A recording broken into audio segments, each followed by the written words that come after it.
Guys कुनै एउटा समय थियो जुन समयमा हामीले हाम्रो मोबाइल रिचार्ज गर्नको लागि रिचार्ज कार्ड किनेर ल्याउँथ्यौँ, स्क्रैच गर्थ्यौँ, अनि त्यसपछि मोबाइलमा पिन त्यो डायल गर्थ्यौँ। त्यो पिन डायल गर्दा पनि एकचोटिमा नहुने पनि समस्या हुन्थ्यो, अगेन एन्ड अगेन डायल गर्नुपर्ने हुन्थ्यो, अनि बल्ल मात्रै हाम्रो मोबाइल रिचार्ज हुन्थ्यो। तर यो मेथड धेरै पुरानो भइसक्यो गाइज। स्क्रैच गर्नुहोस् अनि स्क्यान गर्नुहोस्, रिचार्ज गर्नुहोस्। आजको यस भिडियो अन्तर्गत रहेर म बताउनु छु हामी कसरी हाम्रो रिचार्ज कार्डलाई हामीसँग भएको रिचार्ज कार्ड स्क्रैच गर्न साथ स्क्यान गरेर सजिलो गरी रिचार्ज गर्न सक्छौँ त। यदि तपाईँ पनि सिक्न चाहनुहुन्छ भने पक्कै पनि यो भिडियोलाई अन्त्यसम्म हेर्नुहोला। त्यसभन्दा पहिले गाइज यस भिडियोलाई लाइक गर्नुभएको छैन भने प्लिज लाइक गरेर मलाई सपोर्ट गर्नु होला। गाइज तपाईँको एक लाइकले मलाई धेरै नै मोटिभेट गर्दछ। र साथै यस च्यानलमा नयाँ आउनुभएको छ भने प्लिज सब्सक्राइब गरेर सँगै रहेको बेल आइकनको अल नोटिफिकेसनमा क्लिक गर्न नभुल्नुहोला। म हुँ तपाईँहरूको प्यारो साथी आमिर र तपाईँहरू हेर्दै हुनुहुन्छ interesting YouTube channel Techno ATM. हस्त साथी आजको भिडियो सुरु गर्नु आजको टपिकबाट म देखाउने छु मेरो मोबाइलको स्क्रिनमा लाइभ हामी कसरी पिन डायल नगरिकन हाम्रो मोबाइललाई रिचार्ज गर्न सक्छौँ त। ओके गाइज, म मेरो मोबाइलको स्क्रिनमा आइसकेछु। फर्स्ट अफ अल त गाइज के गर्नु पऱ्यो भन्दाखेरि सिम्पली तपाईँको मोबाइलको प्ले स्टोर खोल्नुहोस्। प्ले स्टोर खोलेपछि यहाँ टाइप गर्नुहोस् एनटिसी एनसेल एप भनेर। सिम्पली टाइप गरेपछि हेर्न सक्नुहुन्छ गाइज सुरुमा जुन एप्लिकेसन देख्नुहुन्छ त्यही एप्लिकेसन हो। सिम्पली यसलाई इन्स्टल गर्नुहोस्। मैले पहिले इन्स्टल गरिसकेको छु, टाइम नलागोस् भनेर सिम्पली अब यसलाई ओपन गर्नुहोस्। ओपन गरेपछि फर्स्ट इन्टरफेस यस्तो देखिनेछ। जति पनि देखाउनेछ सिम्पली यसलाई अलाउ गर्नुहोस्। अलाउ गरेपछि यहाँ यस्तो सिम सेटिङ भन्ने अप्सन देखिनेछ। यसमा के लेखेछ भन्दाखेरि all networks dual SIM NTC Ncell भन्ने अप्सन देखाइरहेछ। गाइज यो किन भन्दाखेरि अब हाम्रो मोबाइलमा जति सिम छ त्यो सिमको बारेमा देखाएको। जस्तै अब कुन सिम लगाउनुहुन्छ त्यो सिम जस्तै लगाउने बित्तिकै हाम्रो अटोमेटिक त्यो हामीले सिस्टम चलाउन पाऊँ भनेर गर्नु छ भने सिम्पली यसलाई अल नेटवर्कमा टच गर्नुहोस्। अल नेटवर्कमा टच गरेर सिम्पली ओके गरिदिनुहोस्। ओके गरेपछि गाइज हेर्न सक्नुहुन्छ फर्स्ट इन्टरफेस यसको यस्तो देखिनेछ। र सुरुमा हेर्न सक्नुहुन्छ एनटिसी एन्ड अदर सर्भिस। यसको अर्थ के भन्दाखेरि हामीले एनटिसी एनसेल बाहेक अरू पनि जस्तै स्मार्ट सेल हुन्छ, जति पनि नेपालमा टेलिकम रहेका छन् त्यो सम्पूर्ण टेलिकमको रिचार्ज हामीले सजिलै गर्न सक्छौँ त।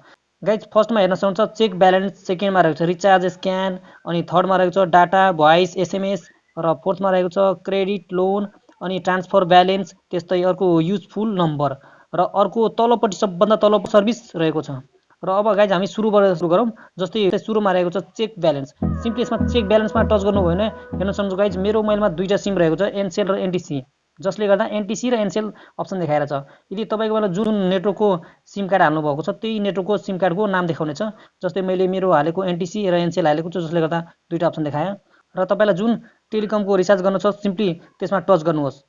टच गरेपछि यहाँबाट हामीले सजिलो गरी हाम्रो मोबाइलको ब्यालेन्स चेक गर्न सक्छौँ। हेर्न सक्नुहुन्छ गाइज मेरो मोबाइल ब्यालेन्स चेक भइसक्यो। सिम्पली अगेन यसलाई चेक ब्यालेन्समा टच गर्नुभयो भने सपोज मैले एनटिसीको चेक गरेँ, एनटिसीको चेक गर्ने बित्तिकै हेर्न सक्नुहुन्छ गाइज यसरी गाइज हेर्न सक्नुहुन्छ एनटिसीको पनि मेरो ब्यालेन्स देखाइसक्यो। र अर्कोपट्टि रहेको छ गाइज रिचार्ज र ब्र्याकेटमा स्क्यान भन्ने अप्सन रहेको छ। यो खासमा के भन्दाखेरि हामीले सजिलो गरी हामीले पिन डायल नगरिकन रिचार्ज गर्न सक्छौँ त। गाइज यसको लागि के गर्नुपर्छ भन्दाखेरि सिम्पली यसमा टच गर्नुहोस्। टच गरेपछि अब तपाईँले कुन नेटवर्कको रिचार्ज गर्न लाग्नु भएको त्यो सिम्पली चुज गर्नुहोस्। जस्तै म अहिले तपाईँलाई एनसेलको चुज गरेर देखाउन चाहन्छु। सिम्पली मैले एनसेललाई चुज गरेँ। एनसेललाई चुज गरेपछि सिम्पली यो सर्भिसलाई अलाउ गर्नुहोस्। अलाउ गरेपछि हेर्न सक्नुहुन्छ गाइज क्यामेराको आइकन यसरी देखिनेछ। क्यामेराको आइकन देखिनेछ। सिम्पली के गर्नु भन्दाखेरि तपाईँसँग जुन रिचार्ज कार्ड राख्नु भएको छ सिम्पली त्यो रिचार्ज कार्डलाई यहाँ देखाउनुहोस्। जस्तै मैले यहाँ यसरी म देखाउँछु। जस्तै हेर्न सक्नुहुन्छ गाइज यो राख्ने बित्तिकै हेर्न सक्नुहुन्छ गाइज पिन फाउन्ड भनेर देखाइरहेछ। सिम्पली अब हामीले रिचार्ज गर्नको लागि के गर्न सक्छौँ भन्दाखेरि रिचार्ज तलपट्टि हेर्न सक्नुहुन्छ रिचार्ज भन्ने अप्सन देखाइरहेछ। सिम्पली यहाँ टच गर्ने बित्तिकै रिचार्ज भइहाल्छ। र अर्कोपट्टि रहेको छ ट्राई। यदि तपाईँको पिन मिस्टेक छ भने सिम्पली हामीले यहाँबाट ट्राई गरेर अगेन हेर्न सक्नुहुन्छ क्यामेराको आइकन खुल्नेछ र यसमा फेरि स्क्यान गर्नेछ र स्क्यान गरेपछि पिन फाउन्ड भन्ने देखाइरहेछ। सिम्पली म अहिले के गर्छु भन्दाखेरि रिचार्जको अप्सनमा टच गर्छु। हेर्न सक्नुहुन्छ गाइज रिचार्ज हुँदैछ। अब गाइज हेर्न सक्नुहुन्छ high you have successfully recharge RS 98.04 your current balance is यति प्रेस यति यो अब हामीले जुन प्याक लिन चाहन्छौँ त्यो प्याक लिनको लागि अरू अप्सन देखाएको हो। यसरी गाइज हामी सजिलो गरी बिना पिन डायल गरिकन हाम्रो मोबाइललाई रिचार्ज गर्न सक्छौँ। र अर्को त्यस्तै अब अर्को अप्सन के रहेको छ भन्दाखेरि सिम्पली यसलाई म ब्याक गर्छु guys. Simply data voice SMS भन्ने अप्सनमा टच गरेपछि हेर्न सक्नुहुन्छ गाइज अब कुनको हेर्न चाहनुहुन्छ एनटिसीको एनसेल हो या तपाईँले जुन सिम हाल्नुभएको छ त्यो सिम कार्डको कुन हो त्यो अटोमेटिक यसमा चुज गर्ने अप्सन देखाइदिन्छ। जस्तै म सपोज मैले एनसेलमा टच गरेँ। एनसेलमा टच गरेपछि हेर्न सक्नुहुन्छ गाइज जति पनि एनसेलमा प्याकहरू रहेका छन् त्यो सम्पूर्ण प्याकको यसमा देखाइदिनेछ।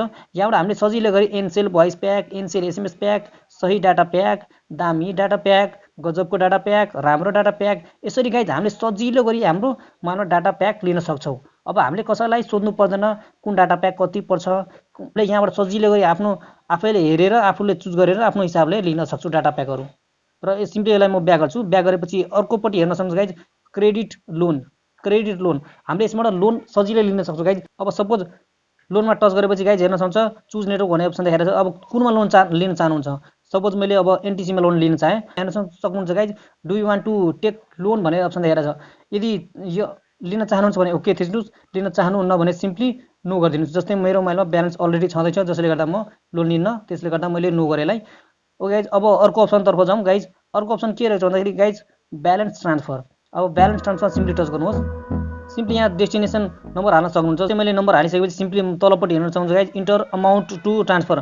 सिम्पली यहाँ 10 रुपिस भन्दा माथि ट्रान्सफर गर्न सक्नुहुन्छ। जस्तै गर्दा अमाउन्ट हाल्नुहोस्। जस्तै मोबाइल नम्बर र अमाउन्ट हालिसकेपछि सेक्युरिटी कोड। अब सेक्युरिटी कोड भनेको किन भन्दाखेरि खासमा के हुन्छ भन्दाखेरि एनटिसीमा हामीले ब्यालेन्स ट्रान्सफरको लागि एनटिसीको कोड युज गर्नुपर्ने हुन्छ। एनटिसीको कोड हामीसँग छ भने मात्रै ट्रान्सफर गर्न सक्छौँ। जसले गर्दा यसमा सेक्युरिटी कोड भन्ने अप्सन मागिरहेको छ। अब सिम्पली मैले ब्याक गर्छु, मलाई एनटिसीको ट्रान्सफर गर्नु छैन जसले गर्दा म ब्याक गर्छु। अगेन गाइज म ट्रान्सफर ब्यालेन्समा टच गर्छु। टच गरेपछि म सपोज मैले एनसेलको नम्बर हाल्छु। गाइज मैले जस्तै मोबाइल नम्बर पनि हालेँ र तल अमाउन्ट पनि हालेँ। अमाउन्ट हालिसकेपछि र यदि तपाईँलाई नम्बर याद छैन भने सिम्पली यहाँ कन्ट्याक्ट भन्ने अप्सनबाट टच गरेर कन्ट्याक्ट पनि यहाँबाट चुज गर्न सक्नुहुन्छ गाइज। जस्तै मैले मेरो यो कन्ट्याक्ट मैले चुज गरेँ। चुज गरेपछि सिम्पली म ट्रान्सफरमा टच गर्छु। टच गरेपछि हेर्न सक्नुहुन्छ गाइज मेरो ट्रान्सफर अहिले हेर्न सक्नुहुन्छ गाइज ट्रान्सफर भइसक्यो। Hi you are about to use balance transfer service press 1 to confirm and 0 to cancel. Simply म यसलाई 1 टाइप गरेर सेन्ड गर्छु। यो 1 टाइप गर्ने बित्तिकै कन्फर्म हुनेछ गाइज। हेर्न सक्नुहुन्छ गाइज मेरो ब्यालेन्स ट्रान्सफर भइसक्यो। यसरी गाइज हामीले सजिलो गरी हाम्रो मोबाइलको ब्यालेन्स पनि इजिली ट्रान्सफर गर्न सक्छौँ। र अर्कोपट्टि लास्ट अप्सन के रहेको छ भन्दाखेरि गाइज युजफुल नम्बर। सिम्पली यसमा टच गर्नुहोस्। Emergency number, blood bank, hospitals, university, bank, transfer, airlines, जति पनि अप्सन देख्नुहुन्छ गाइज यो सम्पूर्ण अप्सनबाट हामीले इमर्जेन्सी युजको लागि यहाँबाट नम्बर पनि लिन सक्छौँ। जस्तै सपोज अब हामीलाई कुनै ब्लडको आवश्यकता पर्यो, कसैको लागि ब्लडको इमर्जेन्सी पर्यो, सिम्पली ब्लडमा टच गर्नुहोस्। जति पनि अप्सन देख्नुहुन्छ गाइज सजिलो गरी हामीले यो अप्सनबाट चुज गरेर यो नम्बरबाट चुज गरेर फोन गरेर कन्ट्याक्ट गरेर बुझ्न सक्छौँ हाम्रो जुन ब्लडको आवश्यकता छ त्यो ब्लड लिन सक्छौँ यहाँबाट। त्यस्तै हस्पिटलमा टच गर्नुभयो भने सिम्पली गाइज यो हस्पिटल जति पनि हस्पिटल इमर्जेन्सी हस्पिटल हुन्छ त्यो नम्बर लिन सक्छौँ। त्यस्तै अर्को के अप्सन रहेको छ भन्दाखेरि गाइज युनिभर्सिटीको नम्बर लिन सक्छौँ गाइज हामीले यहाँबाट सजिलो गरी। अब खासमा हाम्रो नेपालमा पनि कतिवटा युनिभर्सिटी छ भनेर पनि यहाँबाट हामीले सजिलो गरेर पत्ता लगाउन सक्छौँ। जस्तै 1 2 3 4 5 6 हाम्रो नेपालमा रहेको युनिभर्सिटी 6 वटा छ। जसले गर्दा यहाँबाट पनि हामीले सजिलो गरी पत्ता लगाउन सक्छौँ युनिभर्सिटी हाम्रो कति छ नेपालमा भनेर। त्यस्तै गाइज हेर्न सक्नुहुन्छ तलपट्टि ब्याङ्क भन्ने अप्सन छ। सिम्पली ब्याङ्कमा टच गर्ने बित्तिकै ब्याङ्कको नम्बर पनि यहाँबाट चुज गर्न सक्नुहुन्छ। त्यस्तै ट्रान्सपोर्ट भन्ने अप्सन छ। सिम्पली यहाँबाट ट्रान्सपोर्ट लिन सक्नुहुन्छ। र अर्को एयरलाइन्स भन्ने अप्सन छ। सिम्पली एयरलाइन्सको नम्बर पनि लिन सक्नुहुन्छ। गाइज हामीले सजिलो गरी हाम्रो यो एप्लिकेसनको युज गरेर हाम्रो सजिलो, हाम्रो युजफुल र हाम्रो दैनिक जीवनमा रिचार्जको आवश्यकता पर्छ, रिचार्ज गर्नुपर्छ, सजिलो गरी हामीले रिचार्ज गर्न सक्छौँ गाइज। बिना पिन डायल गरिकन रिचार्ज गर्न सक्छौँ। हाम्रो पिन डायल गरिराख्दाखेरि गाइज के हुन्छ भन्दाखेरि गाइज हामीले एकचोटिमा नहुँदाखेरि दोस्रोचोटि गर्नुपर्थ्यो, तेस्रोचोटि गर्नुपर्थ्यो। कसरी सजिलो गरी हामीले बिना पिन डायल गरिकन रिचार्ज गर्न सक्छौँ गाइज। हस् त साथीहरू आजको लागि यति नै। आशा गर्छु गाइज यो भिडियो राम्रो लागेको छ। यदि राम्रो लागेको छ भने प्लिज लाइक गर्न नभुल्नुहोला गाइज। गाइज आजको लागि यति नै। नेक्स्ट भिडियोमा भेट हुने नै छ। तबसम्मको लागि take care, bye, stay home, stay safe. जय नेपाल।